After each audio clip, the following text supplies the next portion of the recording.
इंट्राकॅथ इन्सर्शनसाठी ना अँगल कोणता आपण वापरतोय ना तो खूप जास्त महत्त्वाचा आहे. तर या ठिकाणी विजिबल वेन नव्हत्या पण त्या सुपरफिशियल होत्या, त्यामुळे मी या ठिकाणी 10 ते 20 डिग्री असा अँगल यूज केलेला आहे. जर वेन डीप असतील तर त्या ठिकाणी तुम्ही 30, 35 किंवा 40 डिग्री असे अँगल यूज करू शकता. तर हे 45 डिग्री किंवा 30 डिग्री हे अँगल केव्हा यूज करतो, ज्यावेळेस पेशंटची वेन एकदम डीप असते, म्हणजेच हेल्दी पेशंटसाठी. आणि या ठिकाणी सुपरफिशियली असल्यामुळे आपण 10 to 20 डिग्रीपर्यंत अँगल यूज केलेला आहे. तर हा अँगल यूज करणं चुकलं तर तुम्हाला वेन भेटणार नाही, जे इंट्राकॅथ आऊट जाणार.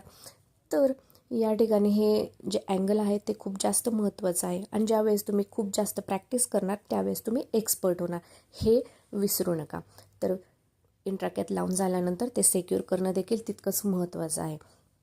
जर तुम्हाला आमचा हा व्हिडिओ आवडला असेल तर नक्की चॅनलला सबस्क्राईब करा, लाईक करा. आणि जर तुम्हाला अजून काही शंका असेल किंवा अजून काही शिकायचं असेल तर मला कमेंट सेक्शनमध्ये कमेंट करा आणि मला सांगा की IM इंजेक्शनसाठी कोणता अँगल यूज करतात.